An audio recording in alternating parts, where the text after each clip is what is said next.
வணக்கம். கருப்பு கவுனி அரிசி ஒரு கப் எடுத்துக்கோங்க. நல்லா ஒரு 2-3 வாட்டி வாஷ் பண்ணி எடுத்துக்கோங்க.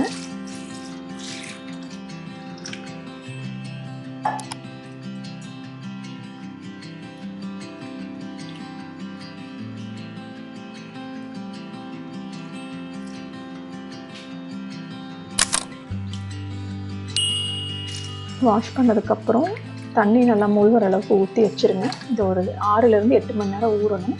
நான் எப்போயுமே நைட்டு ஊற வச்சுருவேன் மார்னிங் பிரேக்ஃபாஸ்ட்டுக்கு. காலையில் அப்படியே அந்த ஊற வச்ச தண்ணியோட மிக்சியில் போட்டு குறைன்னு அரைச்சி எடுத்துக்கலாம். ரொம்பவும் நெகுன்னு பேஸ்ட்டு மாதிரி அரைக்க வேணாம், கஞ்சி டேஸ்ட் இருக்காது. கொஞ்சம் குறைன்னு அரைச்சிக்கிட்டிங்கன்னா சாப்பிட நல்லாயிருக்கும்.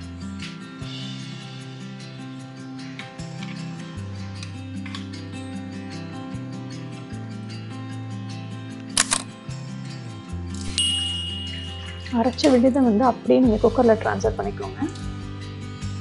நான் இது கூட ஒரு 1 லிட்டர் அளவுக்கு தண்ணி சேர்த்துருக்கேன். உங்கள் கன்சிஸ்டன்சிக்கு ஏற்ற மாதிரி நீங்கள் சேர்த்துக்கோங்க.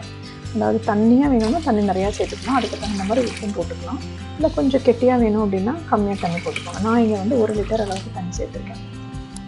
இது வெந்ததுக்கப்புறம் நம்ம மோரோ இல்லை தேங்காய் பாலோ சேர்க்க போகிறோம். அதனால அதுக்கு தகுந்த மாதிரி தண்ணி சேர்த்துக்கோங்க.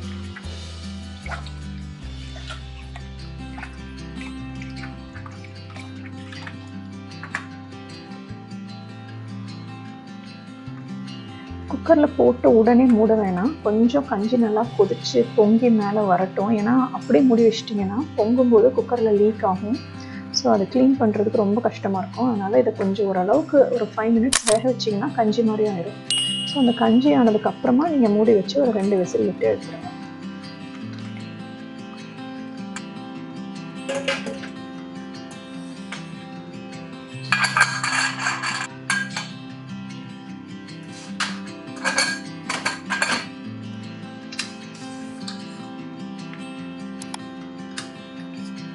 கஞ்சி நல்லா ரெடி ஆகிடுச்சு, நல்லா வெந்துருச்சு.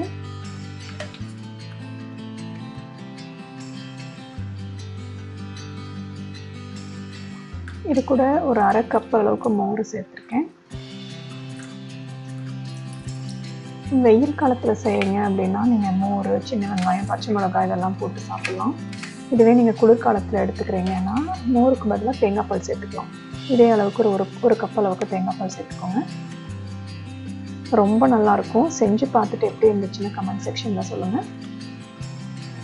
இதே கஞ்சியில் தேங்காய் பால் சேர்த்து செய்யறது நான் அடுத்த வீடியோவில் போடுறேன். தேங்க்யூ.